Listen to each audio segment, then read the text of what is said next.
So welcome back to the Good Old Days series. This is a series that takes you back in the days and reminds you of some moments and memories zenye unaweza kuwa sahau. If this is the first time umejipata on this series ama on this channel, make sure you like, subscribe, na kama story itaku nice, share with your friends. So tuko episode 18-19, siko sure. So tuko episode 18-19 and I'm here. Soy moments, hanging out with Soy photography himself. So yeah, Soy is a good friend of mine. Tumejiona na yeye from back in the days. True. Na sasa tuko hapa ku reminisce on those good old days. And yeah. Let's have fun. So Soy, ni aje bana? Mimi niko poa kabisa. Long time man. Nakumbuka tukiwa pale high school and primary school man, tumetoka mbali. Tumetoka mbali. But hata before tumeanza hapo, acha tuanze na Soy photography. Yeah. Buda, zile picha unapikanga msee. Cheza chini. Anyway, kama uja check out Soy photography, by the way unafaa check out his FB, IG, Facebook, Instagram, Google, YouTube, all through my profiles nimeweka. I do photography, professional photography, events, portrait, all kind of photography related. Before that we go back to the good old days. But pay those skills ama those basics za jumini nimejaribu bana kupiga picha kama zako man. Najaribu hata kuweka white shot. Najaribu hapo kuweka malots. But as it okay man. What's the secret? I don't know. I think okay, so let me give you a quick back of how I started out. Okay. So nilianza kupiga picha na simu. So I remember the first time I got my first phone. Of course it's not this one. Yeah. Nilikuwa so excited. And all through nilikuwa naona picha Instagram, Facebook of people who are like doing really good. So nilikuwa nataka kujua how can I be, what's so different about how they take photos and how I take.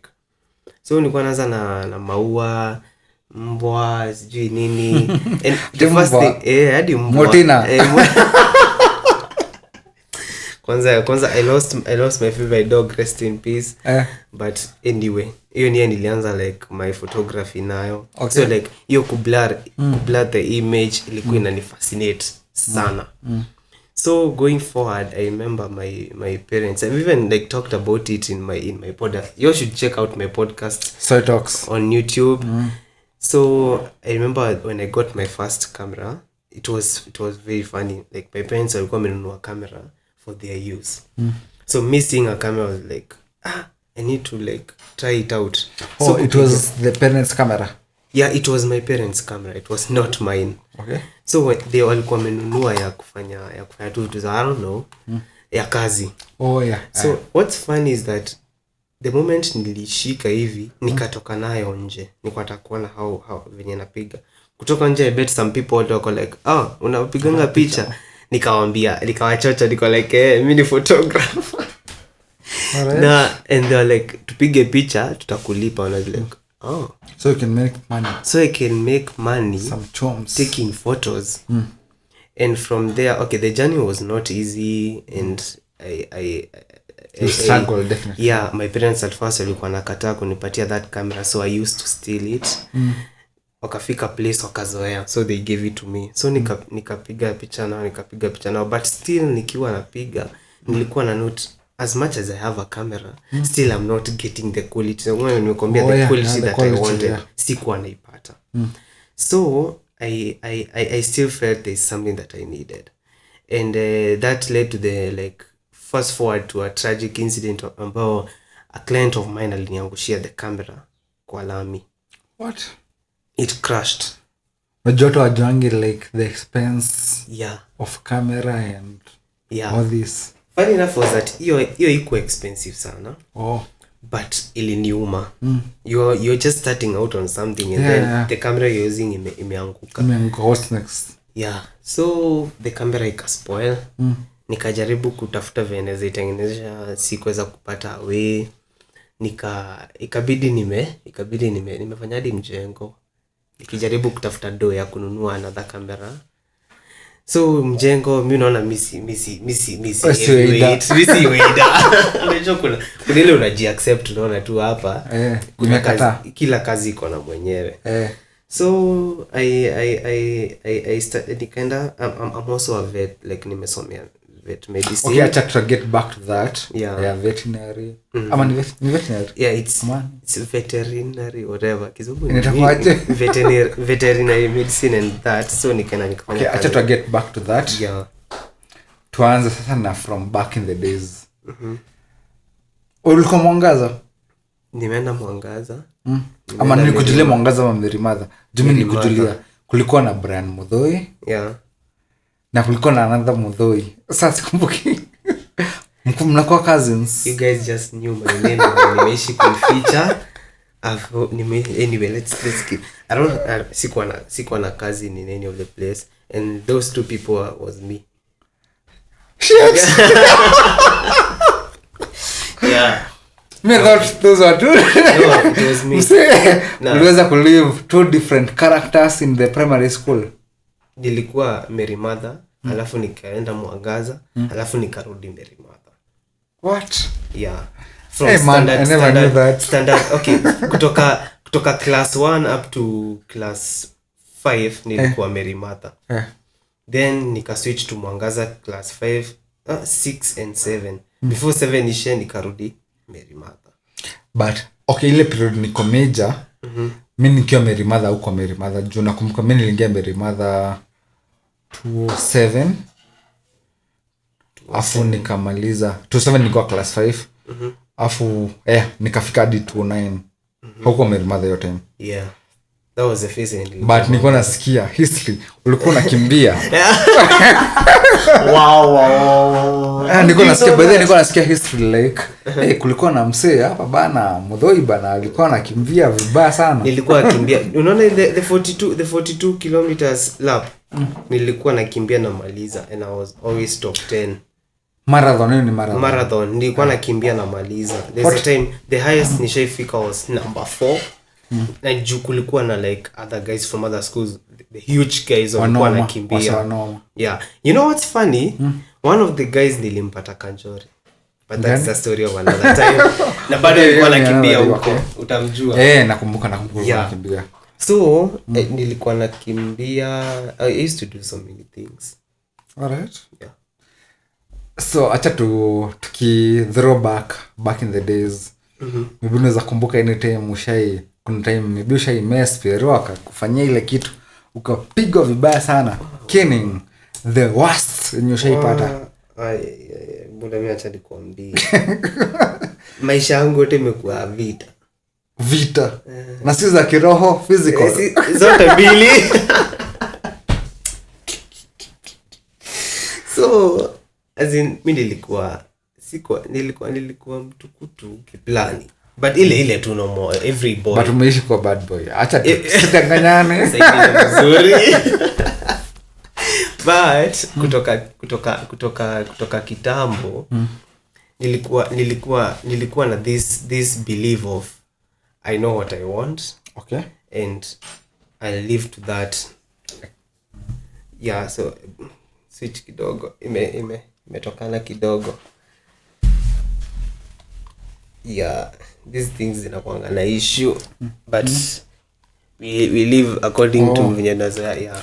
Okay. So as I was telling you, kutoka kitambo nimekuwa na that belief of I know what I want, and I'm going to live to it. Juu nakumbuka nikiwa lakini uzuri net ya sasa wafunzi so hawezi kuja kuninyonga. Nilikuwa na fake kuwa mgonjwa. Hata nikiwa class 2 au class 3. Tusimwelewete kwa Miss Mwema. Nakumbuka Miss Mwema. Unajua Miss Mwema tumpatana naye juzi. Alikuwa amekuja pale pick. Walikuwa amekuja a team of a family blah blah blah. And you recognized? Yeah, but say amenyoa. She's kind of old and I told her, Miss Mama, how are you? She remembers me by the way. Wow. Man, I love that teacher. I want to funza Swahili. Mimi nilikuwa nakaa class yake exactly pesi kwa funza Kiswahili. Nilikuwa kaa class yake niko like mimi sijisikii kusikiza hii class. So I would fake a stomachache. And then? So alikuwa ananipeleka hadi nyumbani. Miss Mama? Alinipeleka nyumbani.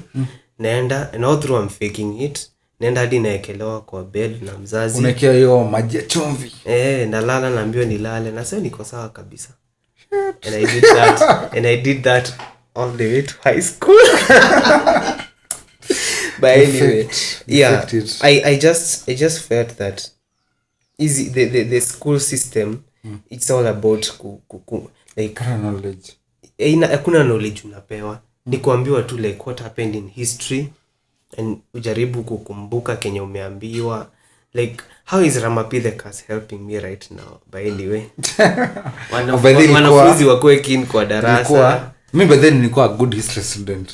Nakumbuka ilikuwa Ramapithecus, Kenya Pithecus, Astropithecus ilikuwa kwanza. And then we get to Ejopithecus. Okay, sijui hiyo. Then sijui venye hao wote walikuwa nakuja from Homo habilis. Sijui nilikuwa kuja Homo habilis, Homo erectus. Homo erectus, Homo sapiens, Homo sapiens. And then us. Homo technological. We live with that. Yeah. So my whole primary school phase, high school phase ilikuwa about enjoying life. And I lived to that. Kusema mall soul kuna enjoy. Yeah. Nikijisikia nilikuwa nataka kutoka shule, nilikuwa ninaenda nina fake. There's a time this incident happened to my favor. Na mtu anasikiza asifanye hivyo. So nilikuwa nataka kutoka nje ya shule. That is in Kanjore. Okay, acha. Tumalizana na Rema kwanza. Yeah. Rema so tuko fit. Rema I was not that bad. Nilikuwa napenda. Ulimalizia Mary Mother? Yeah, Mary Mother. Mimi nikiwa 2009 haukuwa. Nilimaliza 2011. 2010. So 2011. Basi mko nasoma na kina Sam. Tulikuwa nasoma na kina Sam. Yeah. Ulikuwa. But hiyo time nikiwa 2009 ulikuwa. Niliingia class 7 ukiwa class 8. Ukitoka. Class 8 mimi sikumalizia Mary Mother. Then tulipatana. Sijui kwa tulipatana basi. Class 7 but mimi nakumbuka back in Rema. But nakumbuka that grew now to high school. Ukakuja to the high school I was in. Yeah. Na sana nikiwa form 2 kwa form 1 and then nakumbuka unajua kuna na ile story ya umse. Unajua umse but acquaintance tuseme. Yeah. But nimekumbuka sasa now the friendship grew. Unajua high school kwa na hiyo form ya umse ni wa kwetu bana. Wa kwetu anajuana na sina. Alikuwa shule yenye nilikuwa. So your friendship ika grow hapo. Ulikuwa unajuana kina Mureithi, akina Sam. Yeah, Mureithi ni neighbor yangu, Diga ni neighbor yangu. Ndio ndo Muthaiga. As in like kupata watu wa home. Inakuwa fiti by the high school. In a high school you fanya una feel at home. And you tend to be utakuwa close to us. Utakuwa close to us sana. Hapo ndo tuli get close. And then high school tuka grow. Mbona unaweza tuambia your favorite series yenye ulibanisha hapa Batian? Back then. Well, tulikuwa tunabanisha movie every time. Yeah, nakumbuka I had a small flash disk. KSG nilikuwa nimenunua 300 bob ama ilikuwa 400 bob. Nilikuwa nimekanunua.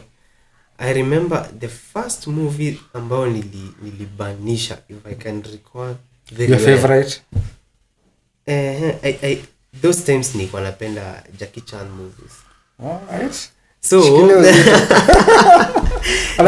Jackie Chan bana. So like zile za sijui something kingdom, sijui the last Forbidden Kingdom. Ilikuwa Jet Li. Exactly. Hiyo movie ilikuwa kali.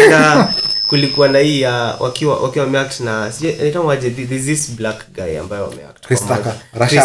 Rashawa 1, Rashawa 2. Nilikuwa napenda movie za kulikuwa na this lady alikuwa anaitwa sijui something Silver who Sindekana ama nani? No but nakumbuka Kenya Richard Nge. Shit, hizo zilikuwa movies za DJ Afro. Hizo kuna watch DJ Afro alikuwa na Jackie Chan. Kuna ile movie combination ya Jackie Chan, Richard Nge. I remember wakati nimaliza class 8. The first movie nilienda ilikuwa ya DJ Afro na ilikuwa ya The President's Daughter. The president's daughter haikuwa ya like ilikuwa ya a certain ilikuwa ya president daughter alikuwa amekidnapiwa and now a hero alikuwa anaenda kumsave. That was the first movie ambayo nakumbuka nikibadilisha. Yeah. And I was so excited after nimemaliza primary school niko like sasa mimi ni independent person but well, anyway. Yeah. So shout out to DJ. By the DJ Afro ametujenga mbaya. Me by the DJ Afro. Umse alikuwa anafanya atujenga mse. Back in the days alikuwa so achana na wase like sahi. Unapata sijui kuna DJ Afro Junior, sijui kuna wase wamejaribu kuimpose ama ni up to now. If I'm introduced on Netflix. If they made a series ama a movie and he was to feature, I would gladly watch. DJ Afro. That guy was good. Hey, DJ Afro alikuwa. Avoid all the vulgar words alikuwa atumia, but that guy was good. Hey, that guy man. Shit, I watched a lot of movies from Jet Li, Jackie Chan, na Rambo. Exactly. Kuna hadi Jason Statham. Transporter.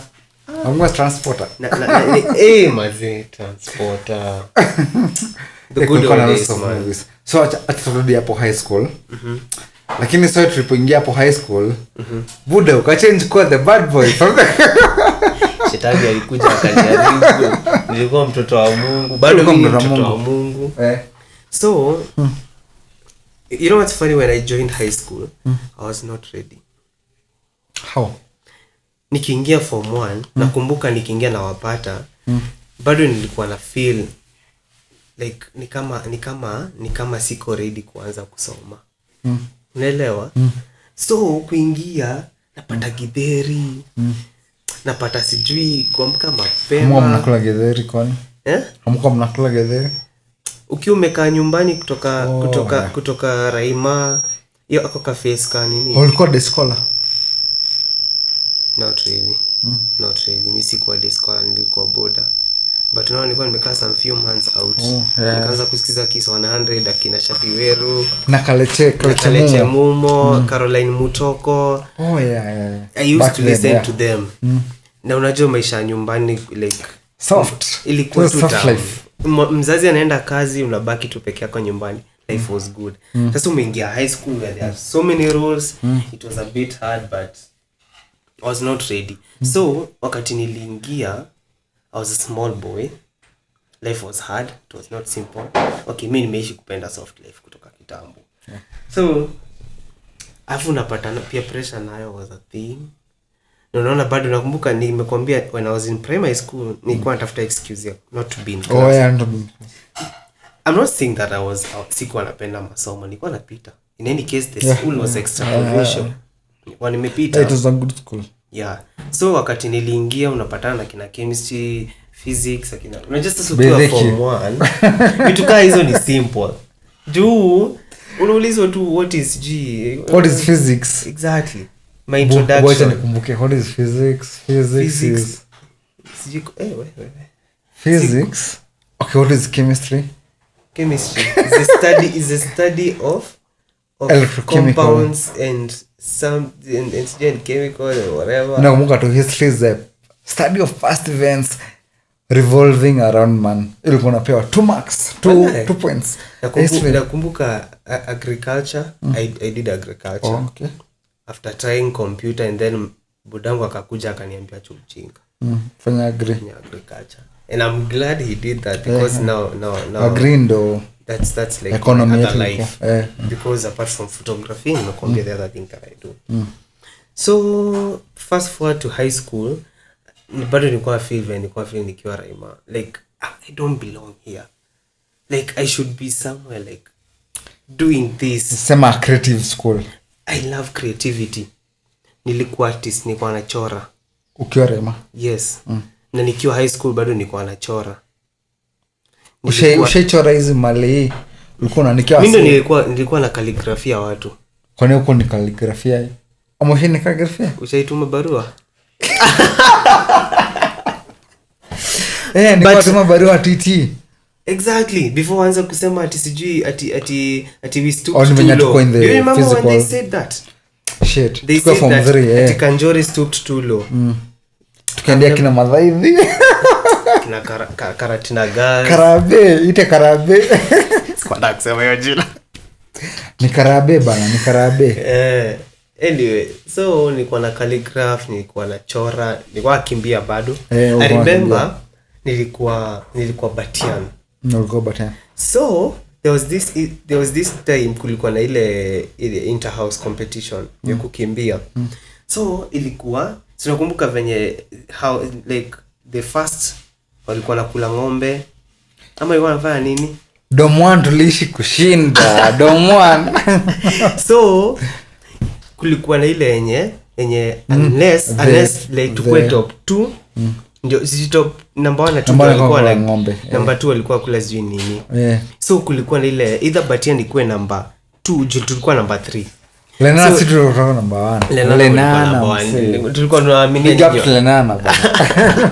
Siko hizo mia Lenana by the way. So kulikuwa na ile race ilikuwa imebaki mmoja yenye wenye watakuwa top 3 ndio tutadetermine hiyo stream yenye itakuwa itashinda.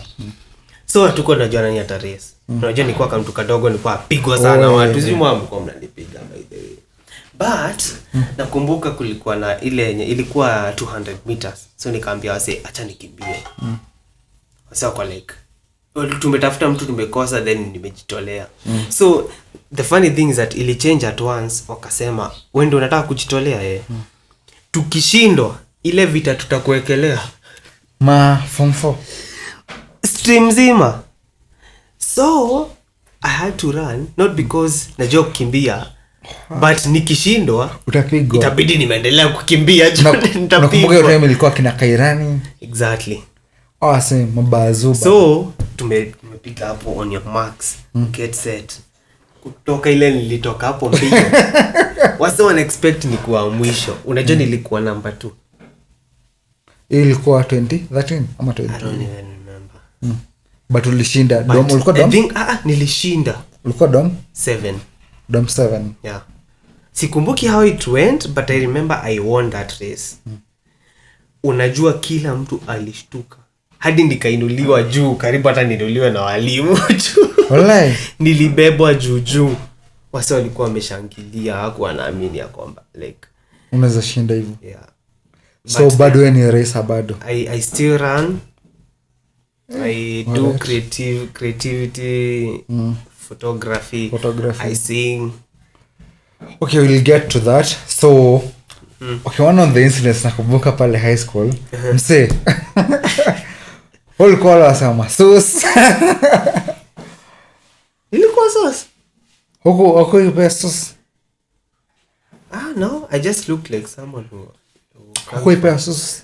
Sus. Only was some sauce like my sauce like rich guys. Sus ni lazima bala. Sus. Na finally I think ulipewa G ama acha tu embarrass leo. Sawa mwenye mnajua. Aligongwa G. Kupika joka. Aki. What happened? Am I allowed to like give my own story because I give your story. Give a chance bana. So when I was in form 3, hapo nilipewa sus.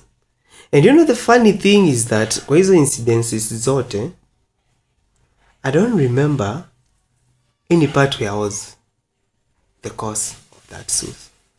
I was just at the wrong place, the wrong time.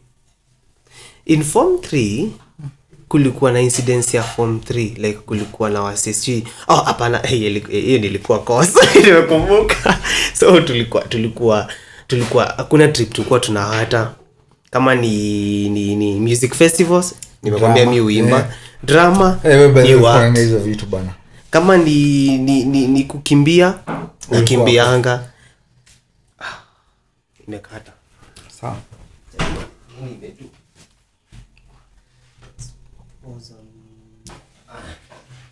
You good? Yeah. Anza recording. Kwa kishapi? Kanjore wapi? Kanjore. Tuanze na story za strikes. Sawa. Cha kwanza niko form umevaa fiti. Iko sawa. Iko sawa. Can go on. Tuendelee. Yeah. So bana Mr. Soy.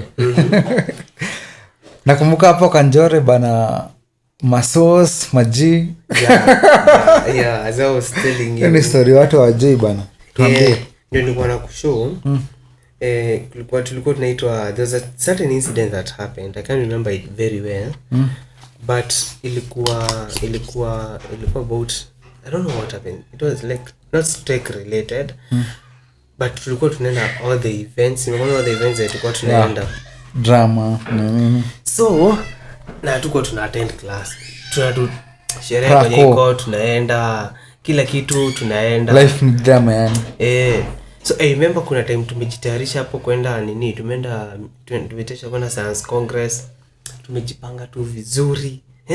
Uko na Science Congress? Hadi Science Congress buda ilikuwa nimeenda project fit. Ya nini? Ilikuwa venye sijui imagine za toka kwa sijui kwa kitu kiumeweka. Pressure sijui na create energy. Shit buda. Wezeki. Na sikuwa nafanya physics but nilikuwa unataka trip tuseme. Trip tulikuwa nataka. Trip. Yeah, nilikuwa nataka trip. So tukiwa tumeenda hapo tumefika kwa basi tumeng'ara blazer za majoka pale. Kiatu kawenyewe ng'ara tu vizuri. Tumefika kwa basi tumesomewa list tu huko tuko like what's going on. So tukaambiwa sisi hatuko kwa list, tuko watu 5. Kumbe tumeblokiwa na principal. Juu tuko hatukutu. Tuko tunaitwa the 5 battalion. Form 1. Si form 1 hapo ilikuwa form 3. Form 3 hapo. Form 3. Form 1 ilikuwa naweza kucheza chini. Nakumbuka this infamous thing that happened. A certain form 4 amenipiga. Alinipiga vibaya. Buda, shit. Umenikumbusha kitu. Ushaipiga form? Ati? Ushaipiga? Nakumbuka nikiwa form 3, ukiwa form 2. Ushaipiga form 4 bari. Unakumbuka? Kimbona sikumbuka. Ikasimamisha the whole like nini dining hall. Ulipiga msee alikuwa anavai kuwa cap environment. Unakumbuka story? Ukampiga bari. There's so many things nimefanya. I don't even remember other things. Sikumbuki. Hiyo unafaa kukumbuke mzee ulipiga msee. Then ulikuwa form 1. Watu wanauliza joka anaweza piga aje form 4? Nimekumbuka nikiulizwa swali. I don't remember what happened. I think ulikuwa na serve. Unajua form 1 ndio ulikuwa na serve. Alafu umebiwa msee. Unajua back then high school lazima ungepea form 4 a good share. Yeah. Karibu hata umpatie nyama yako. Nakumbuka kuna time ulipiga msee. Alafu dining form 4 akasimama. Jokana amepiga form 4. Guy, imagine I don't remember but nakumbuka niliulizwa maswali mara nyingi. I wish I can remember that incident. Ilikuwa 2013. Ilikuwa 2013. I don't remember when I entered but I can't remember that incident well. So I can't give like my to go. Let's cut to the chase. Buda, uligonga siku moja ulipiga form 1, ukiwa form 3 hapo form 4. Prince akasema, "Oya, kijana amezidi." Is a rap like Moi. You know what happened the previous week?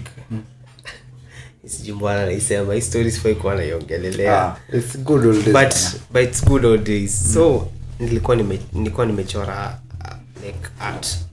Nilikuwa nataka insider. Okay. That's like a week before that happened. Yeah. So nikaambia wase tuchange do, tutume hii art insider. Na watu wakachanga do. Okay, walichanga wengi walikuwa sawa form 1.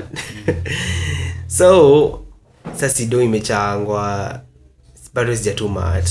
Nilikuwa nitume.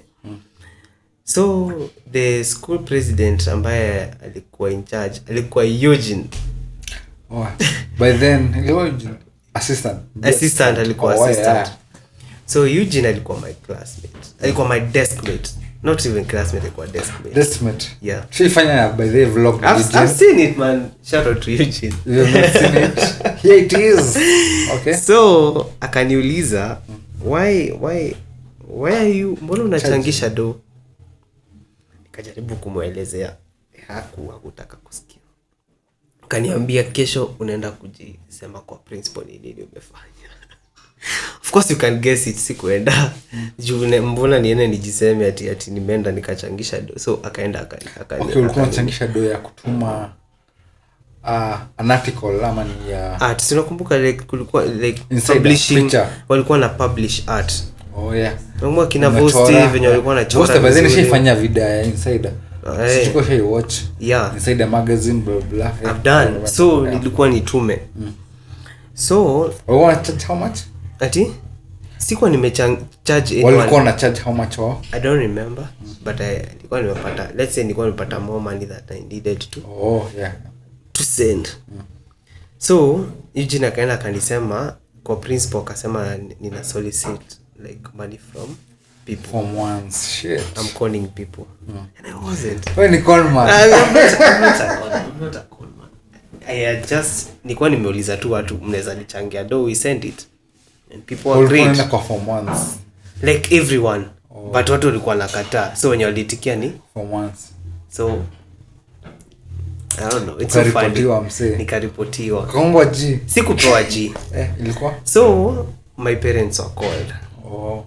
Kuitwa, I had to give back every coin ambayo nimechukua from everyone. So kila mtu akaenda akaandika jina yake na do yenye amepea nani? Sorry. Mr. Artist pale. Man, I think about it so funny. But anyway, watu wengine wakaandika majina na wako wameitisha do. So the money that I had in my pocket, I had received, the quotation ambayo ilipatiwa ilikuwa more than ile ambayo nilikuwa nimepata. So ikasemekana nimekula do. Huwezi jitetea. Hapo by the ukiwa ushakuwa wewe victim bana. So my dad had to give me money. Like ilikuwa thinking about it. Do you know it was just 1,200 yenye uko umetisha? Like ilikuwa imekam 1,000 and something, but ilikuja 200 shillings on top yenye watu wameongeza yenye sio ukweli. So my dad had to give me 200 shillings. And now hakuwa na hiyo 200 hapo because like hapo amebeba cash expecting anaitumia wakati ameitwa principal. So we had to go all the way to Karatina town to Edo turudi. Akanipea do, so nikana nikirudishia kila mtu. I think I gave out the money to the principal, kila mtu akarudishiwa do hadi wenye walikuwa wamedanganya. I don't care. I mean, thinking about it, that's so little money cost all the 1200, yeah. 1200 shillings, man. But anyway, ukiwa high school ilikuwa do, that's a lot. So haikuishia hapo, nikamwambia lazima nipewe punishment. So lazima ningeenda kulima. Unakumbuka kule juu? Shit. Your place Siberia. Exactly. Nilipewa I think a quarter acre nilime. Nilikuwa nilime for like 2 weeks. Mind you, I was in form 4. Na tunaenda kufanya mock the next week. Nilikuwa nilime for like 2 weeks. But do you know I did it in 3 days? What? Nilikuwa tu mbio. Afu nilikuwa kula mkate mzima pande. And nikamaliza and then what you know how to live can't to no that's one part. Nimemaliza the punishment. So the next week, the previous week what happened? The next week nimemaliza punishment, tushaanza mock. So I remember it was on a Friday asubuhi. Kulikuwa na huyu mwalimu fulani alikuwa amekaa kwa dormitory kuharakisha watu watoke dormitory ndio waende class wasome. Juu wako na form 4 wako na mock. So mwalimu alikuwa anambia tutokeni kwa dormitory. So this form 1 ambaye alikuwa analala juu yangu ni best yangu. Si alikuwa joka yangu. Sasa uko form 4. Uko form 4. Yeah. So this form 1 akashautia mwalimu akaongea vibaya. So nikamwambia mbona unaongelesha mwalimu vibaya? You should not do that. So nikamwambia like hiyo story kaisha. Jioni nikamwambia wewe uliongelesha mwalimu vibaya. and we are joking, we like we normally joke. So nikachukua belt niko like uliongelesha mwalimu vibaya, and like nile like inakaa niko nampiga, but alikuwa anicheka because there was nothing I was doing. So a friend of mine, I won't mention the name to avoid so many things, akakuja, but it's a good old days. 6 years ago. Mention the freaking name. Atuti. Steve Atuti. Steve X Atuti. You remember that guy? I remember that guy. Tulikuwa nalala the same cube. Yeah. So akakuja akapata nikimpiga. So alikuwa amebeba stick, akagonga form 1 kwa nguvu. And it was so like ilikuwa alimgonga kwa nguvu hadi mimi mwenyewe nikafeel hiyo pain, kwa like mbona unampiga unamgonga. So form 1 alikuwa ametujiekelea. Kuamka anaona alikuwa anajua nani anampiga, ni mimi. Mwenye alimpiga ashajificha, like ashajingoa. So form 1 akaanza kulia, nimemuumiza. I'm like yo, sijakuumiza, ndio msa amekuumiza. So akaanza kulia akitoka dormitory anaenda kusema. I'm like bro, last week nilikuwa kwa hiyo ofisi na mzazi iko kwa principal, hadi depa alikuwa hapo, wazazi wangu wote ile ilikuwa hapo, mama hata kuniangalia. So form 1 anaenda akilia, hata javaa viatu, anatemea mguu tupu akilia. Then the funny thing was that only form 1 amegongwa na form 4. So form 3s wakaanza kwa like ati form 4 amepiga form 1. Wakaanza sasa kuleta shida. Unajua kanches hapo ndo kulikuwa na strike mob. Bebe tulikuwa tunaongea na Eugene. After say tumetoka, hiyo shule iko the same again. Yeah. So that was one of the issue. Okay, it was not that of a big issue, but like so see the form 3s walikuwa kujua which form 4 amepiga form 1 mpige. So form 4 hawezi tikia form 3 wapige their fellow form 4. I get that. You get it? Na issue ya form 1 bado haijakuwa sorted. So form 1 ameconvincewa afanyaje asiende kureport. But sasa imekuwa so big, wasiwa like karibu apigane. So boy ule form 4 wenzangu ashaniruka. Ameenda akaambia wase nina accuse falsely. So my classmates wamekuja kunipiga. Juu nina accuse ati ni amempiga na ni mimi. You know, imagine ikiwa in such a state. It was on a Friday evening. So hiyo issue ikaendelea hadi kitu usiku, watu waka cool down. Sasa sishafikia deputy principal kwamba kulikuwa like a riot kind of thing ambayo ilikuwa imehappen in school. So the next day was a Saturday, and I don't forget because nilikuwa nasomea biology ambayo ilikuwa inaanza Monday, paper 1. Nilikuwa hapo ilikuwa mock time. Mock ya form 4. So niko hapo niko na KCSE made family yangu ya biology ninasoma. KCSE made family, okay. Yeah, ninasoma hapo, but I'm like okay, shit is not okay. So deputy principal unamjua?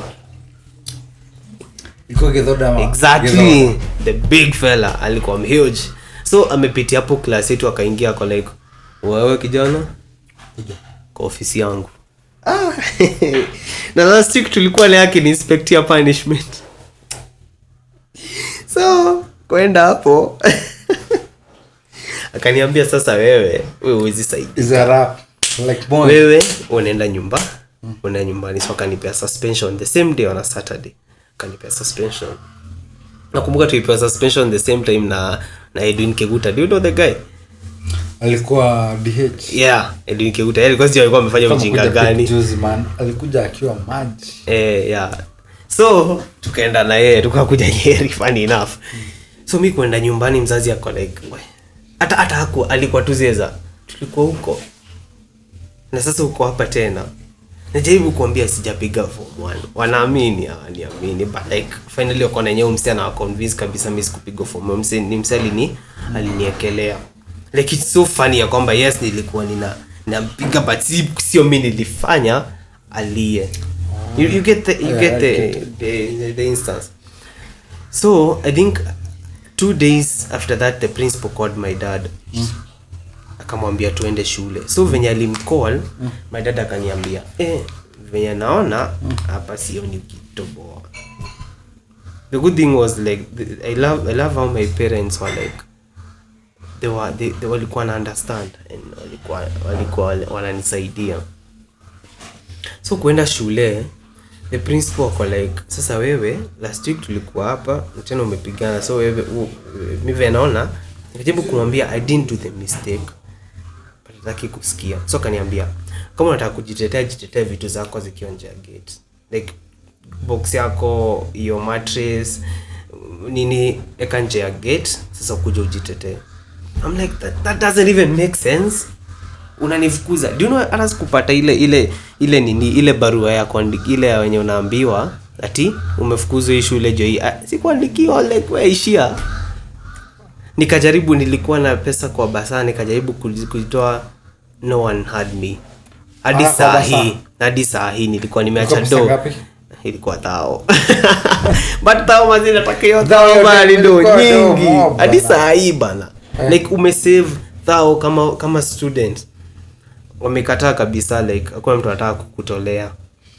So mimi tulikuwa tumeenda na my dad. So tukatoka kukaanza kunyesha. I remember before tutoke, a friends of mine walikuwa wamenisaidia kutoa hiyo box na nini na mattress. Unajua ufai kusaidia mtu anatoka. Walipigwa. Akina Brian Mamburi. Man, I'm so sorry to that guy. He was a good friend of mine. But the late Mr. Kiricho alikuja akampiga. Do you know that teacher alinipiga vita for nothing? Like alinipata tu nimesimama hapo akaanza kunipiga. Okay. The late. Nakumbuka Mr. Kiricho alikuwa games teacher. He was the games teacher. Alipiga huyo boy akanipiga out of no reason. So that guy, that day. Yeah, okay, sio siku but the day before, like easily that previous week, hata sijui mbona sija state, alinipiga for no reason. He slapped me like a convict. Alinipata tu akaanza tu kunipiga. Niko like ni nini mbaya? Okay, acha to move from high school. Okay, ukaenda after Kanjore went so naona sasa ni time ya mock, usha register exam, ushafukuzwa shule, you can't even do anything. So after we tumetoka shule, tumekaa nyumbani na wazazi wakaniuliza, what do you want to do now? Mimi nikamwambia it's clear I can't go on with form 4, so I had to go back to form 3. Mimi nikamwambia let me do this, we look for just any school around. I'm ready to go back to form 3, nisome hadi form 4, and I don't mind hadi kukaa nyumbani, acha nisome 2 day school nikae tu nyumbani. And they agreed. They are like, so sure? Form 3. So nikarudi form 3. That must have been hectic. Yeah, it was hectic, but the good thing is that nisomea high school iko tu hapo home. So hawakuwa na issue, and then like the teachers there, like we live in the same estate, so walikuwa sawa. Hata sikuulize kwa pibaru wenye ulifukuzwa nayo, they were like, you're just coming, it's okay, haina shida. Kuingia shule, I decided man I have to change my ways. But another thing is that niliingia shule ilikuwa mixed school, they are girls. Madam tunge chata ni change position. Yeah. So nimeingia shule form 3. Mind you, it's a school from home, so I have my friends there. Then there kuna madam. So madam wameona this guy who is from an extra provincial school ameingia. Hot guy bana. Vita ikatokea, like girls wakaanza saa kunipigania. Wallahi. Yeah. Shit. I must be the luckiest dude on the planet. I remember there's a certain chick alikam na kisu shule after alikuwa amepigana na manzi mwingine because they both wanted me. The share. Yeah. The share. So this chick akafukuzwa shule.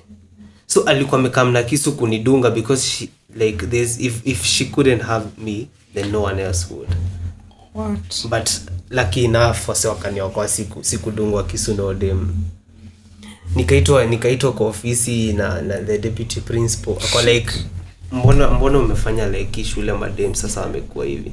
Nikamuuliza, mimi nimekaa kusoma. How people react to me, that's none of my concern. Wao ndio wanafaa like work on themselves.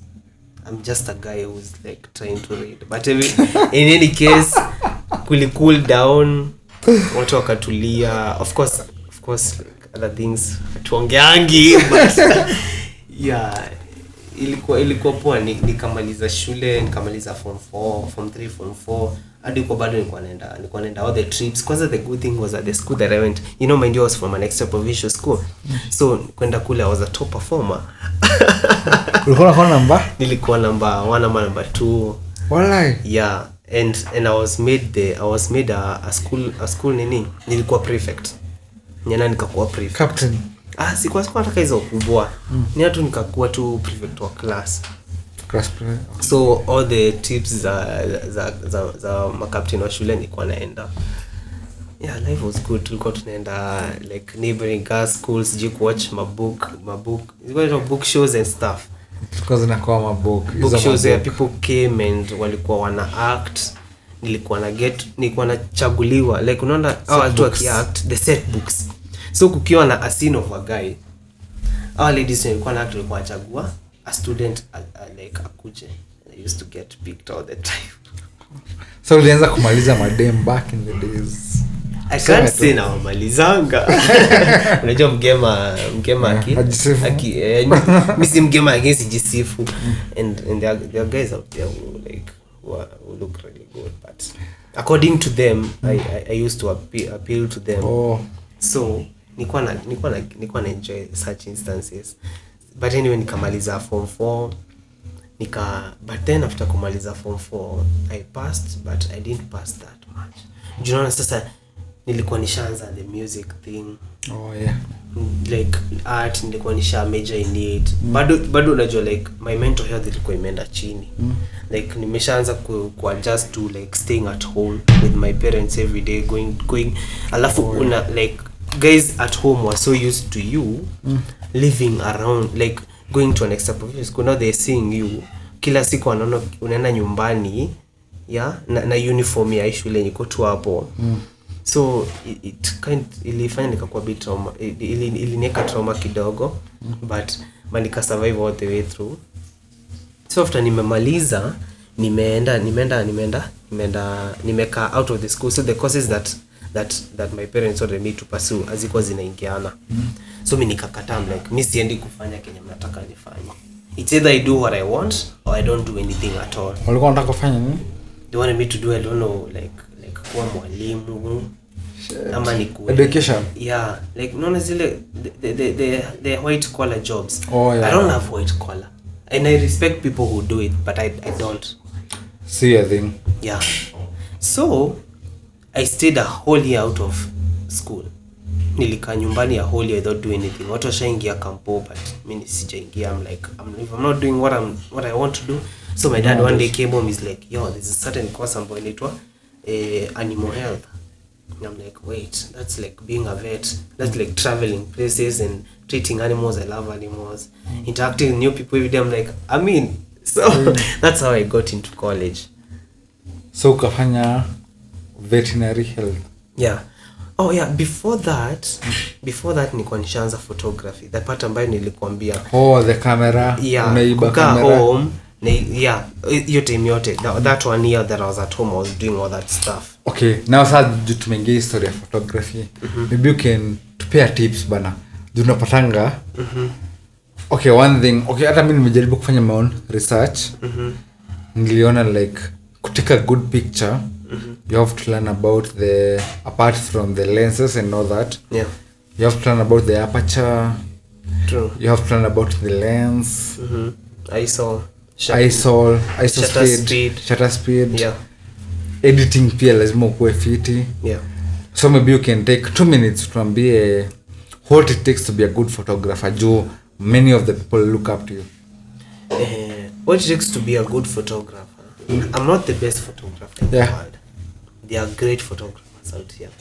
But what makes people note my work and want to know what is it that I do that others don't do is learning.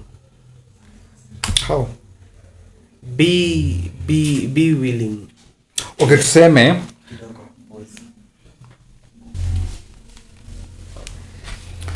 so maybe I can ask you, many of the people look up to you in terms of photography. Yeah. What does it take to be a good photographer? Like, okay, kuna video niko na watch. Do you watch CTA? Cleaning the areas? Yeah. Kuna video niko na watch ya Enosolik. He was trying to explain what it took him to be one of the best DOPs and all that. Yeah. So in terms of you, what does it take to be a good photographer, videographer? Maybe you can explain the technical part. I think it's hunger for reaching a certain place. Like the sky is a limit. I think is what drives me. But unajua photography tunge tu kweli mimi ni photographer, wewe ni photographer ama tumekuwa in that industry. Yeah. Kuna kwanga na those factors like the ISO speed, Yeah. kuna the aperture, kuna the lenses, kuna the lighting. Yeah. So maybe you can tell us how do you set up your how is your creative process?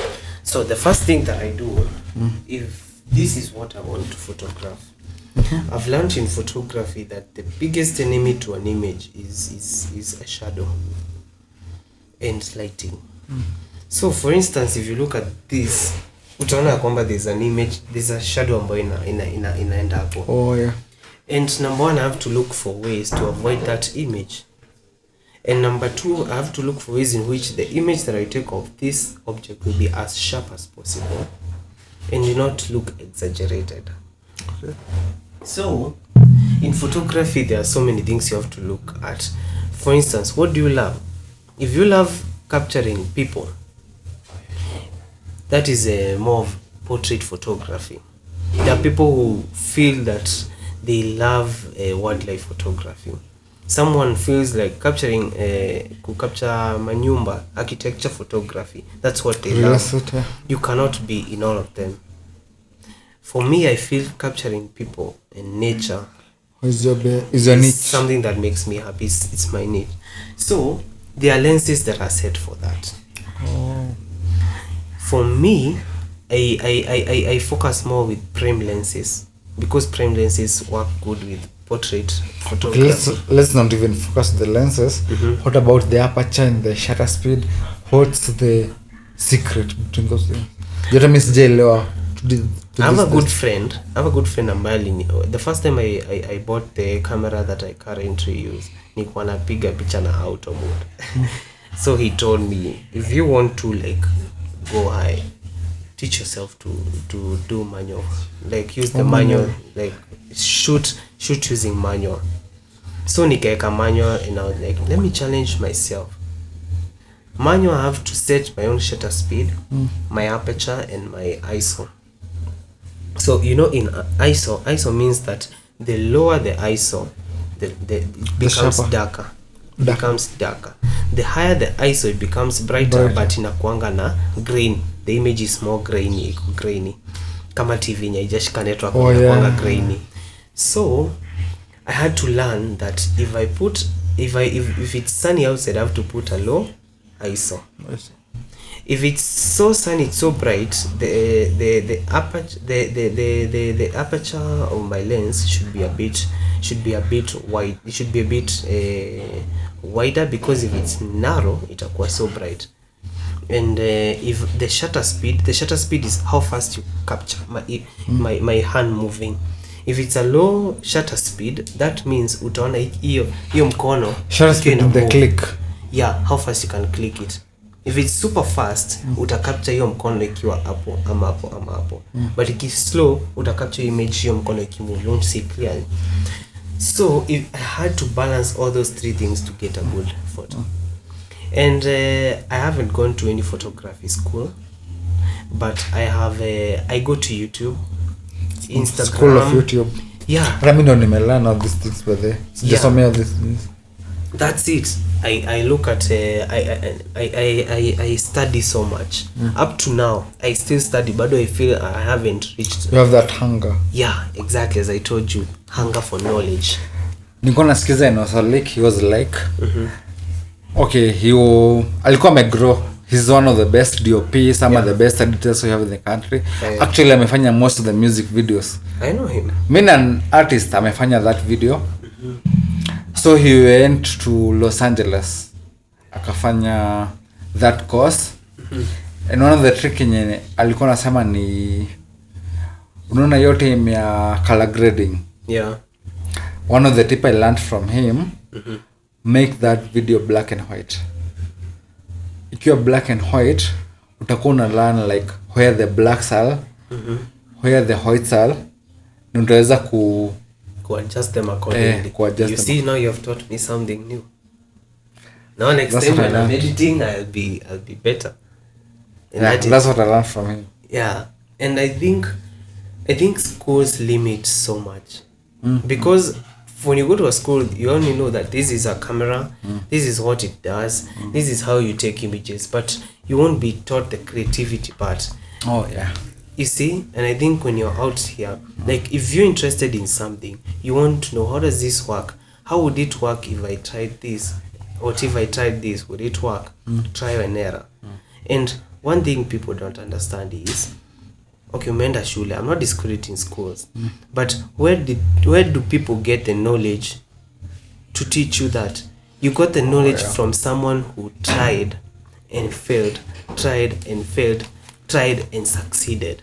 And when they succeeded, they wrote everything down and used that as a manuscript for those people who want to learn, and so that when they want, so that they how can I explain it to you? Like they use the experience. They use the experience and maybe wrote a book, wrote a blog, and now that is what is used. Una to YouTube, una search. Yeah, they did a video by there.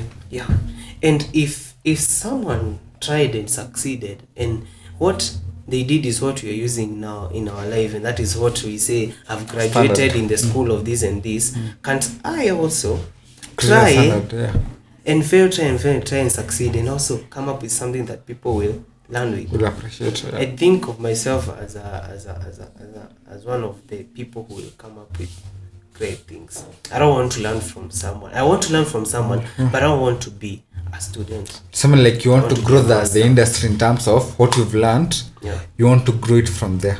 I think there's so much out there that people don't know because they have been putting wamewekwa kwa hii kikombe. Unless you learn what is here, anything else outside doesn't matter. But then you can even relate to this podcast and this video. Yeah. Like we've done so much. Unajua tu LA what comes with the sound. You have to make the sound right. True. You have to make the lighting light. Yeah. You have to make for there's this, more balance. Unaona sasa kama this video that we are taking right now. What people see is a complete product. Yeah, what they are seeing right now is a complete product. But what they don't know is that this is connected to something different. The light is connected to something different. And what I've done, no one has taught me all that. But out of my research, out of my training, I've realized that kama ni light, if I put direct light on you, it creates so much shadow, and there will be some part of your face itakuwa so lit, ingine itakuwa dark. No one, the human mind haitakuambia direct, but it knows something is not in line. Watu nanga video fiti Facebook bana wajui. They don't know what it takes. Exactly. They don't know that even kurecord kitu kama hii, how much time we've spent, the time. Yeah. It took us like 3 or 4 hours to come up with this. But people don't love hard work. And they hawanangi like mtu haelewi ya kwamba you can invest all your money in stuff that won't even like pay you back, but itakupatia the quality that you love. People don't want to do people that. Should appreciate art than what I do. I spend so much money in the things that I love, and when I see my product out there, whether it pays me back or not, as long as the quality that I saw 3 or 4 years back that mesmerized me, if I've reached that makes me happy. Think zero. That makes me happy. Whether it pays me or not. Sometimes I feel like not like I shoot something. Okay, most of the videos I shoot me was watched by the I don't know about the quality, but people tell me they are good. Okay, najua haziko the best level, but they are good. in terms of people consuming that content. I watch that. them all and I love them. So I can show you. Sometimes I watch them and na feel nafaa kuimprove. Unajua kuna those people you look up to. I think Kenya tuko at that particular point. Hatuna those podcasts zenye kuna podcast unawatching za majuu noma kama kina Joe Rogan.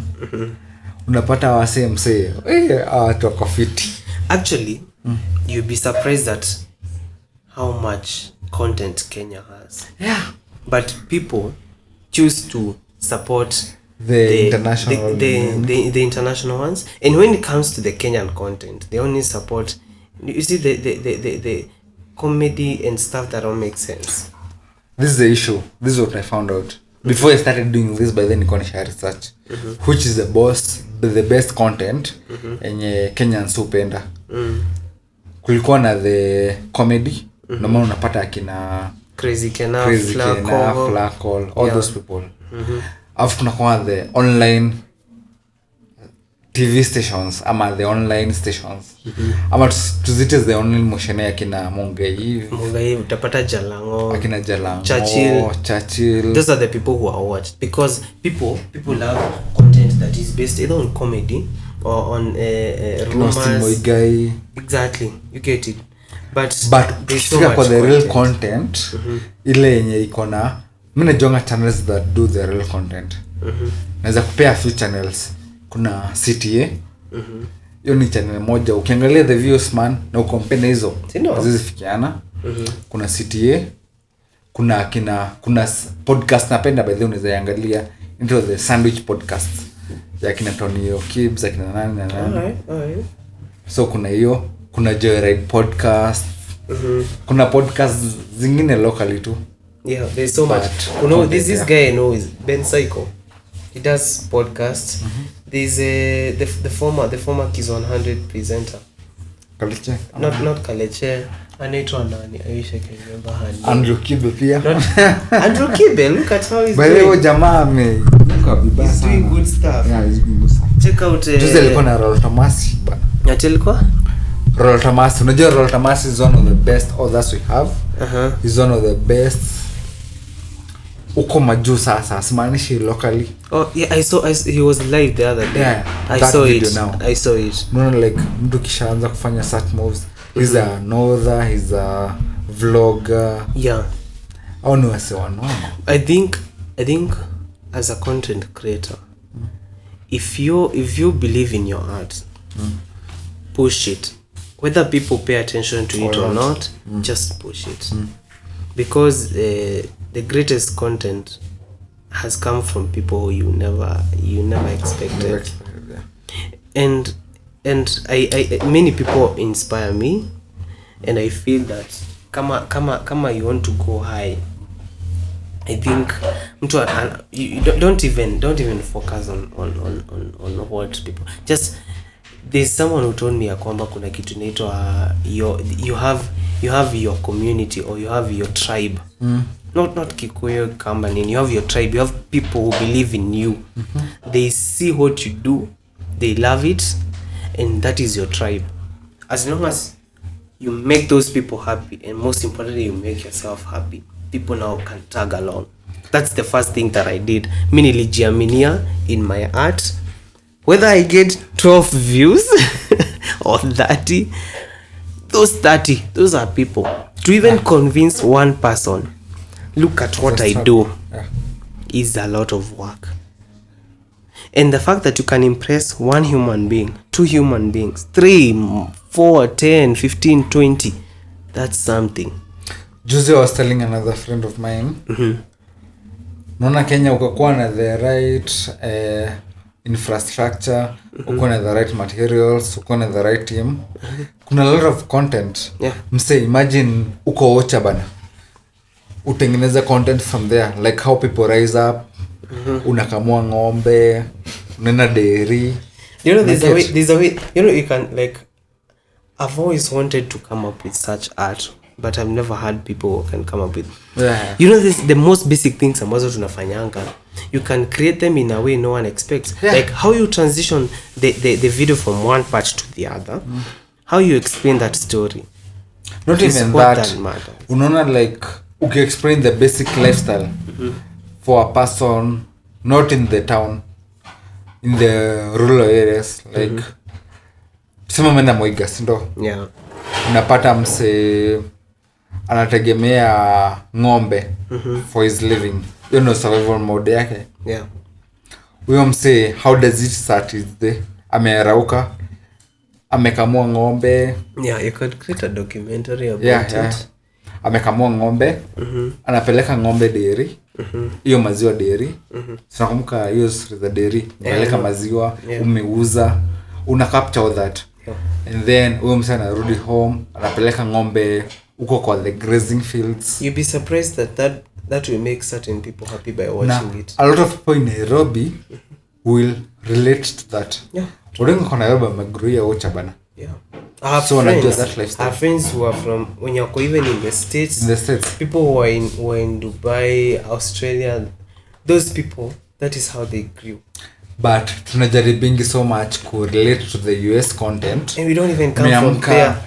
Mna party all day. That's not our life. You know, it's funny ya kwamba I create this life of I wake up, I make coffee, I hit the gym, that's not our life. I go to work, then nitoke jioni, then get a drink with some friends, go to a party, and that's not African. Have that money. We don't even do that. You may have the money, but that's not how we live. Yeah. Whatever you wake up, I take a hefty breakfast. Maybe go back to sleep. Napata gima hapo. The gima nyimebaki hapo. Whatever I have to feed like kuku. Niko na kuku kama tao nafaa kuzifeed. That's cool. Yeah. Maybe nakamua ng'ombe, whether it's modern or traditional, that's cool. And no one should judge you for like doing that. Yeah. Kama namkanga na chapa mbio zangu. Kama like people from Nyandarua, if you've gone there asubuhi, you meet runners ambao ukimbia. That's dope. And they participate in the next like Olympics or athletics competitions. If kama ni mtu ameemploy wa shule, if you wake up na kazi yako ni kuamsha watu hii waende like attend classes and stuff, that's dope. We are 7 billion humans here on earth, and not everyone does what the American person does. We have people from us, we have people from Dubai, China, Japan, Europe, everyone. There are so many traditions out here for us to stick to one. And if someone can just cover that content, there's so much. Do you know people out here watching videos they watch videos za some random Indian guys who build, wanatengenezanga mansions na nini camp. Mimi kuna video na you've seen it. Camping, yeah. Umeona mtu anatumia bamboo trees anatengeneza nyumba. And people watch it. Unapata kona 5-6 million YouTube views. Kwani si wanadamu wana watch? Kama lazima to watch someone doing random Kardashians. Keeping up with the Kardashians. Can't we Kardashians? Is it Kardashians? What is it? I don't know. But you get my point. Yeah. So I think kama watu wanaweza get locally. No maana napenda like so far by the local content yetu imegrow, but I still feel apart from the comedy, tukitoa the comedy and the online motioness, what the celebs have done, there's nothing. Kuna a lot of content yenye bado haijakuwa covered. True. Na kama tunaweza pia Kenyans support in that. Yeah, and I think the first so much content. This is my view. The first thing that can change all that is watu watoe ile mentality ya kitambo. Don't be, sisemi watu wakuwe modern to the level of like statue and stuff, but watoe hiyo mentality. Na ile mentality ya paka nyeusi ni ya witchcraft. Oh, yeah. That mentality ya kwamba if a guy ameweka nywele yake unkempt hapa ama ameweka dread, that's a thief ama that's a crook.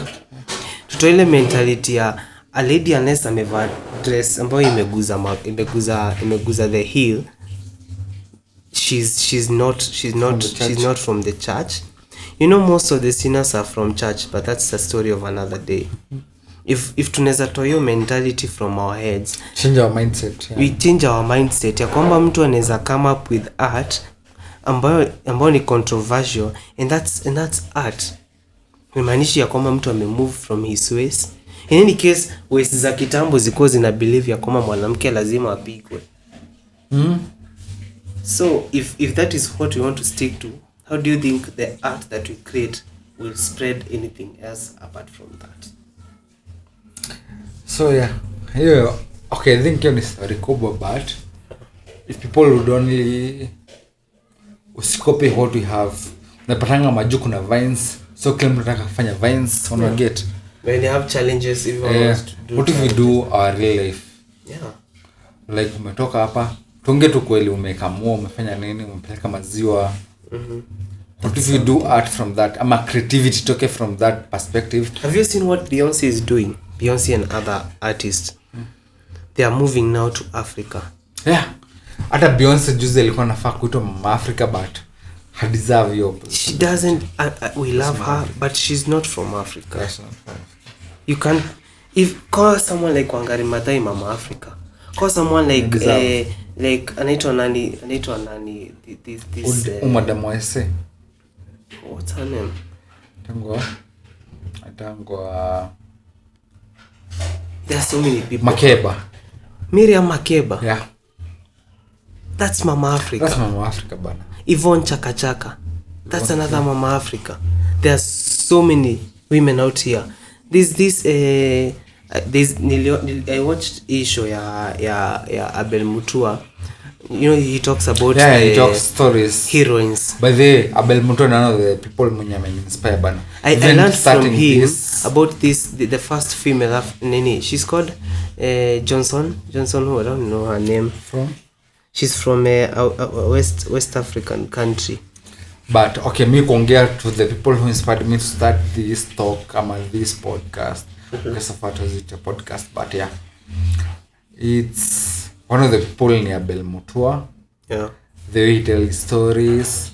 Ama Richard Njao, huyo ndo mwenye wa CTA. Hao ndo some of the people like na Jugush, hao ndo watu wame inspire bana.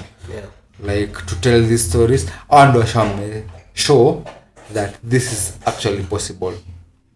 You can make content from this, and you're doing a good job. Thank you. Yeah. So yeah, anyway, it's been a good time hanging out with you. Thank you. I really appreciate you featuring me in your talks. And it's so bad that I can't cover everything that I think about. So take 2 days, 3 days. Yeah, there's so much that I see out there about me. Feel if people changed. Do you know? Back not many years, just a few years back, someone like Wizkid alikuwa amekuja Kenya to try to talk to Camp Mula. Let's hear a story. Camp Mula na yeye. Camp Mula was a worldwide stuff, like music from 2012. You know, Afropop originate from Kenya. Yeah. But right now we don't even know what we have. Bongo was from Coast.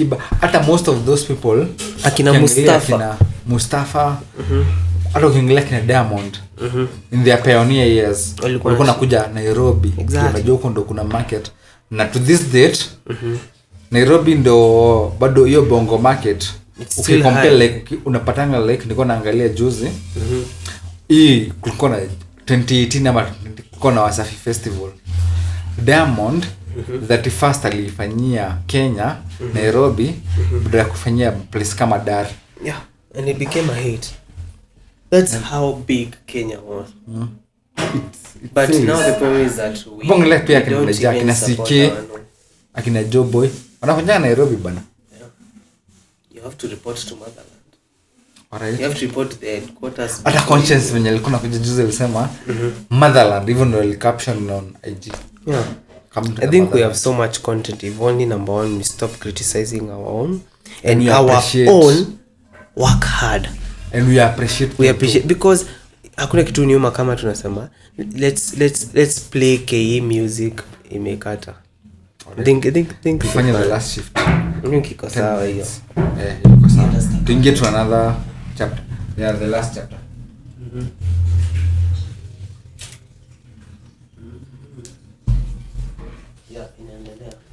So okay, audio iko sawa? Yeah, iko sawa.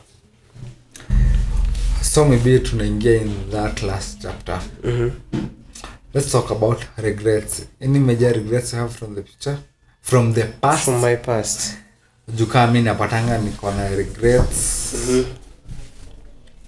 One of the major regrets I have.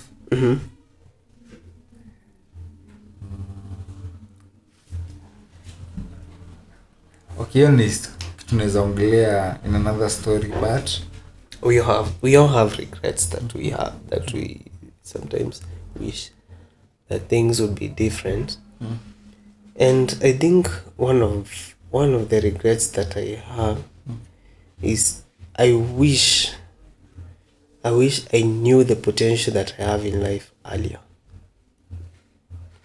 because throughout my life nimekuwa in a phase of kuwa kujichukia, low self-esteem, listening to what people think about my life, focusing on impressing others, trying to set unattainable goals for others.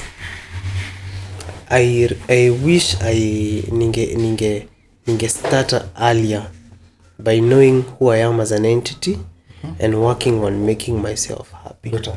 Because ever since I started making myself happy, people have been appreciating my art. But when I try to make others happy, niko end up kwa frustrated.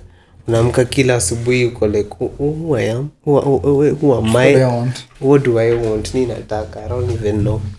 But the moment nilianza kujifurahisha, if it's photography I'm doing, it makes me happy. If I'm singing, I just do stuff that make me happy. If what I'm doing makes me happy, whether you like it or not, I attained what I wanted. Okay, me personally, I think Nona, like earlier I would appreciate your whole 3D version of yourself. Yeah. Just 3D, uko na your body, you have your soul and your spirit. You kama say this is the flesh now, this is the body. Yeah. But you also have the spirit and the soul. I think if I learned about that earlier, you know, regret nasema niko nayo. Yeah. Like kitambo niko najiconsider just as the me that I know. No. Yeah. You only knew stuff. Your frame. Your frame and your same as the body. Yeah. Your body. Nataka kukatia mademo, nataka kufanya all those things the flesh wants. Yeah. But if I understand now so I get just the internal. Unapanga sasa ndo nimerealize hizo vitu zinaingiana ngai. True. As a human being, we are like, not even as humans. Anything on earth, mammals. Anything on earth is made up of structures. Yeah. And one structure completes the other. Yeah. The soul completes the mind and the spirit that completes the body. If your mind says no to this, your body has to obey. Now that's what I meant. Like if I learned that from the past. Yeah. So many nikiwa hapo high school ni learn about the interconnection. Tuite 3D, jondo 3D. Yeah. Tufunza 3D ya mathematics and all that. True. But kufunza 3D about yourself. True. Your soul, your spirit and your body. They all have to align. No, ukipata zikialign hivyo man uko fiti. Like zikialign hivyo tuseme whatever the body is thinking of doing, tuseme like the body kuna udi mtaka kukatia, si ndio? Yeah. After ukirudi back to your spirit, uko na madem kadhaa but spirit yako inakuonyesha wewe ndio mse. And then now your soul is now like your mind. True. Your mind sasa ikiwa fresh uko like this is the right move. Kenonanga ni ati your whole complete form as a human being. If ukicontradict moja, utakuwa in a state of confusion. You're fucked up. But when you align all of them, your life will be tunaambiwa the human being is a powerful being. We are creators, we are gods. But sasa shida yetu tunajiulizanga how is it ya kama naitwa god, like we don't understand it, because number one, we were made to believe ya kwamba unless we follow a certain education system, unless we live a certain lifestyle, yeah. Unless we even date certain types of people, it's about impressing the society than impressing yourself. Am I living to your purpose? We are all modern day slaves. That's why we never know our potential. But if someone would tap into their supernatural, alani ya kwamba that I have the ability to do this. Like if today I wanted to go to States and start a new lifestyle and become the next big thing, I can do that. Have that power in your mind. Yeah. Another thing about, like, I would advise people go hardworking. If when ni mwalimu, become the best teacher on earth. Enda utafuta all the learning materials that you need. Buy the best chalks on earth. Go and tafutia watoto like the best learning materials. Give those students the best. Be the best version of yourself. Kama wewe ni daktari, be the best doctor. Be better than Ben Carson. If you are the best leader, acha mtu kama Barack Obama akujie notes kutoka kwako. If you are the best marketer, do it so good that you can sell air to someone and they'll be convinced enough to buy it from you.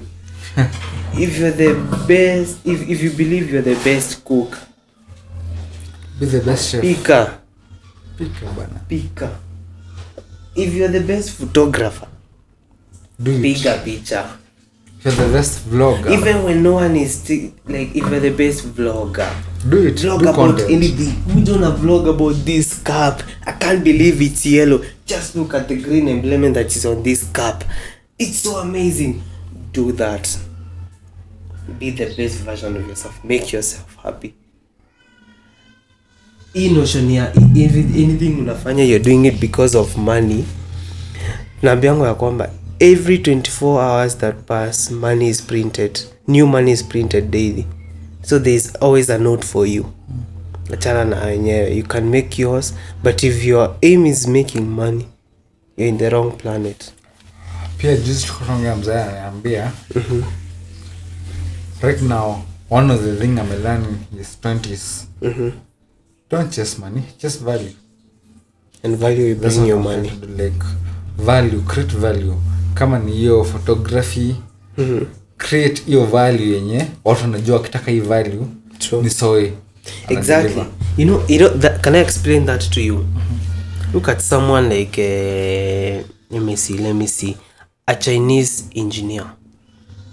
When they come to you,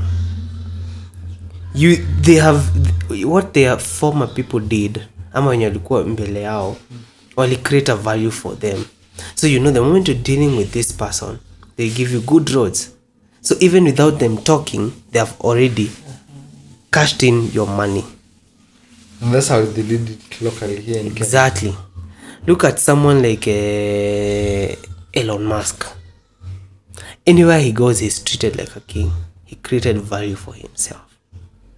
The best in everything. They have created value in their name. Wame add so much in their name. Wakiappear somewhere, they don't need a CV to show who they are. Their value, their name speaks for them. Your dad was right. Create value for yourself, and money will come to you. Money will come later. Money is not everything, but money is everything. Wanaambia, tuko na my cousins akatuambia create value. Just learn how to create value, learn new skills, create value. Add the world, add to what is on the world currently. Yeah. The rest will follow. Yeah. Na nimeona juzi ina make sense. Have another thing my fellow 20-year-olds wanafanyanga ambayo ni mbaya. Sema, let's talk about Gen Z ama the late millennials. Yeah. I think people should understand ya kwamba as a human being, whether you are a 10-year-old or a 90-year-old, we are all chasing the same thing. The only difference is time. What your father Just back is what you're chasing. then. And he's still chasing. All human beings are equal. The only thing that makes us different is how we perceive of ourselves, where tunajiona. So ukijiona we ni less, like budako anajaribu tu kutafuta hiyo kitu ama anajaribu kuomoka. Na wewe bado uko hapo unajaribu kuomoka. We sisi wote tuko in a rat race. So usitikie mtu akutekia advantage. If you believe you're good in something, don't do it for free. Why would someone who is 50-year-old do the same thing you're doing analipisha wewe unafanya for free? Tunapewa exposure. Fuck exposure. I'm sorry for using a curse word, but that doesn't make sense. I don't need exposure to know that I'm good in what I do. You already know. I know that I'm good in it. You don't need me to prove it so that you can pay me. If you can pay a 60-year-old, a 50-year-old, a 40-year-old to do something that I'm able to do at 20-year-old, then pay me. Even if it's something I do in 5 minutes, it may take a lot of time to learn that skill. Exactly. Sema unachapa picha ni nini, in 5 minutes shai edit, umetumia hapo You know what? In my photography business, I've been like, technology may come to simplify things. That I can do what was done by people back in the days. Walikuwa na take 2 weeks hours to process an image that I can process in 2 minutes. So why do you think you'll pay me less just because things have been made easier? I give you more value. Stop giving me less money for more value. And you have the skills. Exactly. I've worked on my skill. If kama mtu mwenye ame take 10 years or 20 years to perfect the art, and it took me a few months to perfect the same art and even more, appreciate that. I think they should pay more of the time you've learned that skill than the time you're using to accomplish that skill. Matter of fact is, don't even look at how long it has taken me to learn whatever I've learned. Have I given you value for your money? Is what you expected what I've given you? Then pay me for that. If what I've given you I believe should pay me 50,000 shillings, don't give me 20 saying that you're promoting me. No, I don't need your promoting. Exposure. I've promoted myself. Don't give me exposure. I have more exposure than you. That's why you came to me to give you that service. If you knew how to do it yourself, you would have done it. But you came to me regardless of my age, and I gave you more than you expected, because so many instances that nile napata young people, mtu anapeana so much value, kitu yenye mtu I expect, but they always look for something ambayo to discredit this person. That's why mimi, I'm not hard at people who do illegal things kama wash na nini and all that stuff, kwa sababu they have been subjected to, no one appreciates what they do. Unapata mtu ana come up with an app or project ambayo inaweza change the world, lakini unapata some old guy somewhere anasema hapana, hizi ni vitu za Illuminati, tunataka zile vitu zikuwa zinatutesa. They believe in hard work while I believe in smart work. Are we after exhausting our energy? Are we after attaining a goal in life?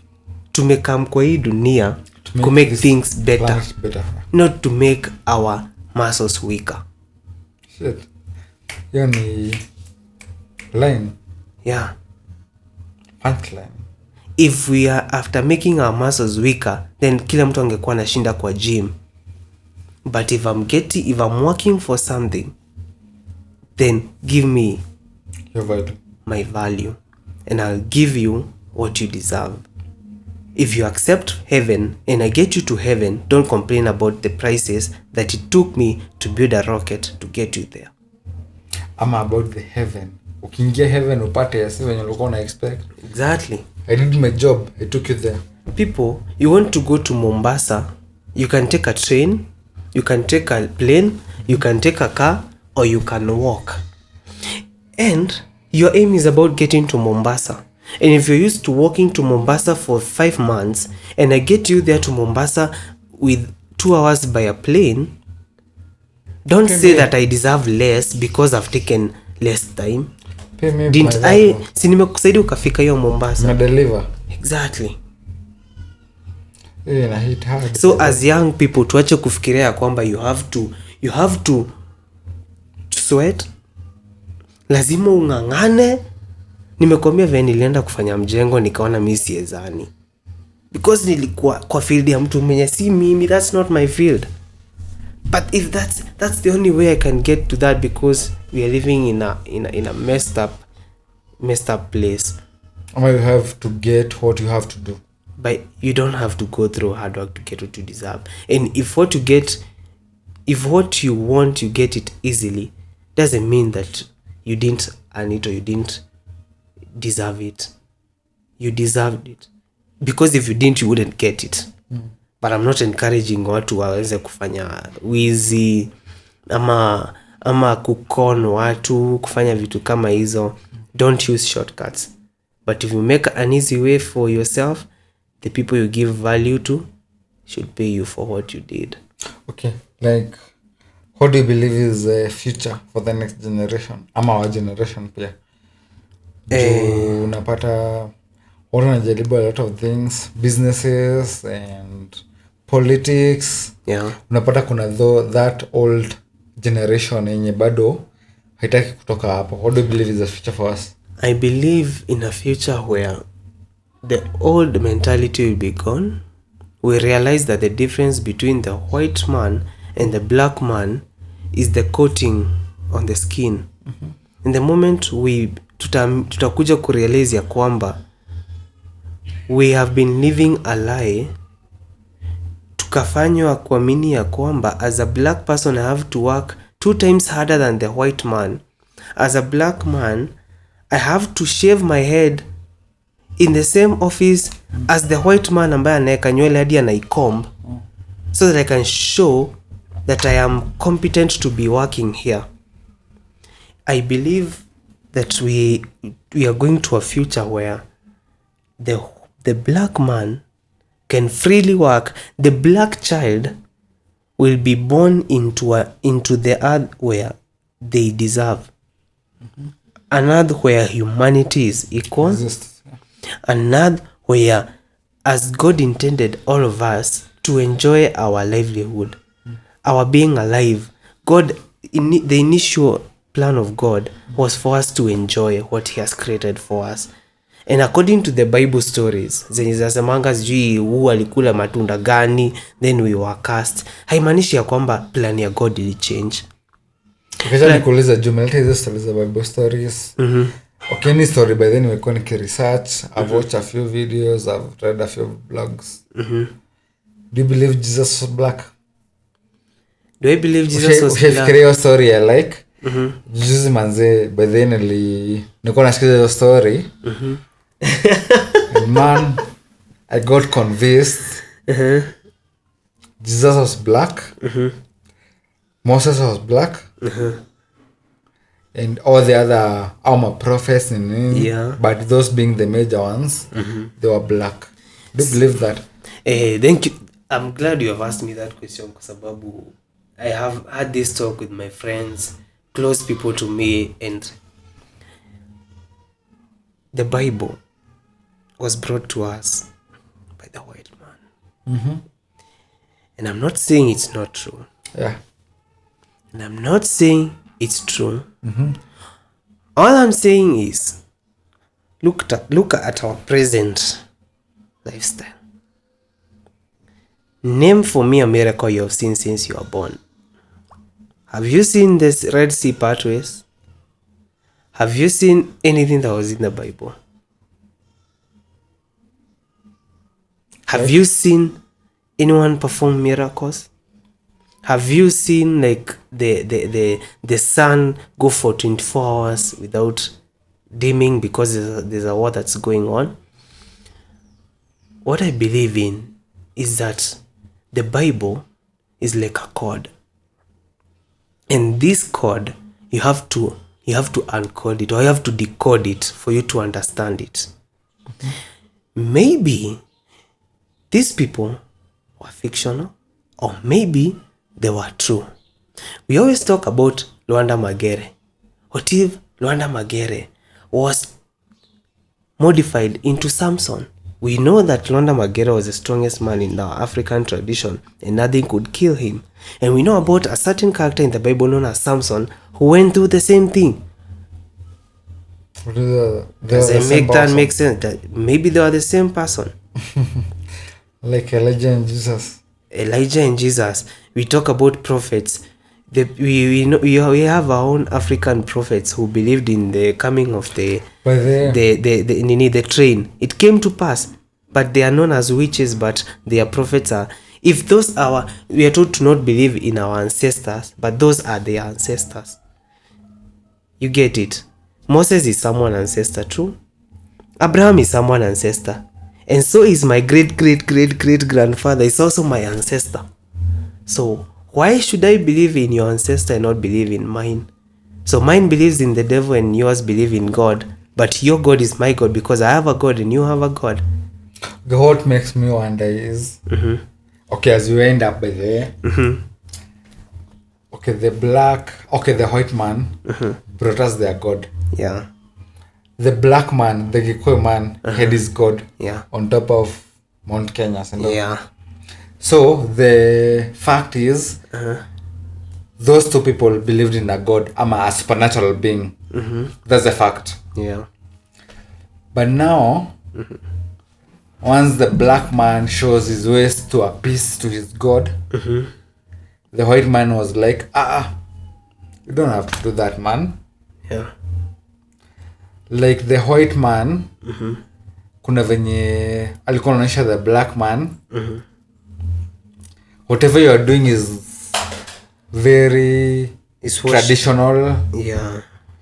It's not the modern day. Yeah. It's not religious. It's not religious. Yeah. So you just keep off your God, and now I'll introduce you to this God. Yeah. But unapata at the end of the day, okay, the fact is the black man alikuwa na God. Yeah. I'm a supernatural being. Alikuwa na Joe like, I don't depend on myself. Yeah. I have a person who I depend on. I'm a supernatural being, a spirit. Yeah. Na pia the white man believed in, I have a God who does this and this and this. So I think I can explain that to you in a very simple way. Look at the modern times. Most of our population is made up of Christians. And half of the population is made up of Muslims. And the other half, okay, doesn't make sense. Okay, an eighth, because the world is made up of many traditions. But we have Hindus. The majority. Yeah, we have Hindus, Muslims, all those. I'm talking about the modern ones. If the Christian belief is right, that means all the Muslims will go to hell. If the Muslim religion is right, that means all the Christians and all the Hindus will go to Jahannam, which is their belief, right? If the Hindu belief is right, all of us who have been eating cows out here, you get my point. You get my point. Sure. Yeah. So, the Christianity that we were brought, the only difference between Christianity and our Africanism beliefs was that theirs was recorded and ours was also recorded because theirs was ours and they took theirs from us and changed it into theirs. And that is why Abraham was initially known as Abram. No. The real name of Abraham is not Abraham. No, I mean like he was Abram before. Yeah. Then God changed to Abraham. Yeah. Solomon was known as Suleiman, but they modernized his name to Solomon. Yo. Acha tusikie. acha tushrinkie a lot in the conspiracy theories. Maybe we can have a topic for that. So you agree with me Christianity is imekata, but you agree with me Let's find out. Christianity is also a conspiracy theory. Tukata Stay maliza beta mbili at the same time. Ishaendelea. Shanga. So yeah, okay, let's not get into the conspiracy theories like we've gotten before. Yeah. But imekuwa a real conversation. We've had real talks and what we believe in. Yeah. But the whole theme is about the good old days. Let's talk about the future, the past, and then maybe we can talk a little bit about the future and what we believe in. And yeah, it's a wrap. So yeah, shout out to Soy. Tumekuwa tukihangout on na Soy Photography, the best photographer we have in town. By the way, you guys make sure you follow me on all the platforms. Book the shoots. I'm going to unveil like lessons where I'm going to teach people about photography. The more I learn, the more I'm going to give to guys out there. Of course, I'm free on YouTube. Either way, I'm here to find out the best one. Okay. But all in all, for the best interest of you guys, I'll make sure that you guys get the best of the best. Yeah, so shout out to Soy Photography. You can follow him on Facebook, on YouTube. Soy Photography. Yeah, on Instagram. Yep. Twitter. Yep. Alright, yeah. Soy Photography is so kuna kitu bedhea tujongelea venye tunawind up. Yeah. You also do music. Yes. Tujongelea music bedhea. How comes?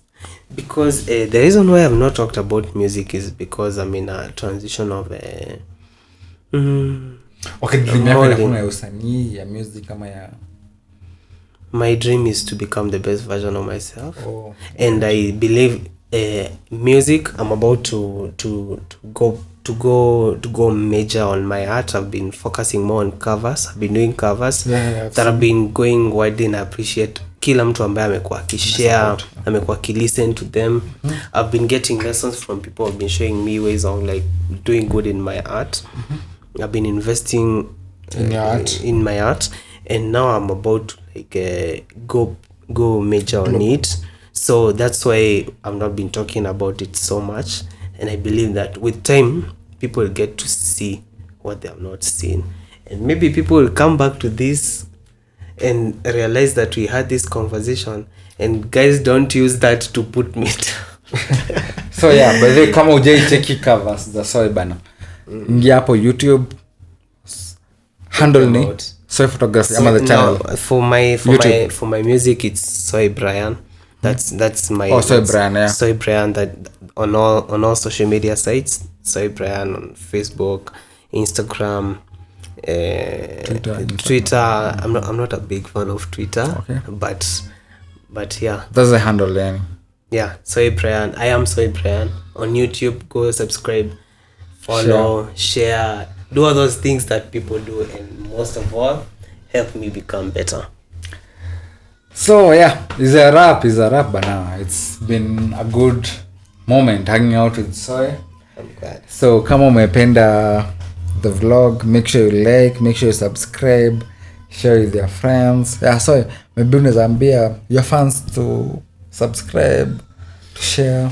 Yeah, everyone, you guys should make sure you go to his page. Akona even better content. Sababu yangu imekuwa talking about my life, but we have people who even talk about the times the movies, like akina Chuck Norris. You should go and check out his YouTube. It's dope, it's major. Mnafahamu na muangalie, and also check out my art. Yeah, check out my art now. Make sure you check out. Yeah. So yeah, is a wrap. So yeah, kama mpenda your content, make sure you like, make sure you subscribe bana, na kuna till iko hapo kwa description, ama naweza hapa lower third. So kuna lower third inakuja hapo. It's there, you can see it right now. Yeah. So yeah, thank you. Check out bana, support the channel, and yeah, shout out to Soy. Tumekuwa na in this vlog. It's been a learning session for me, and yeah, appreciate bana Soy. We should have another one. Part 2 inaweza kuja anytime. So if you guys want a part 2, yeah, itakuja in the near future. You should set it in the comment section below. Yeah, kama umependa hii conversation, unapenda part 2, tuambie kwa comments bana, alafu yeah, we'll make sure that happens. So anyways, see you in the next episode. Bye. Have a good one. It's a wrap. Is a wrap.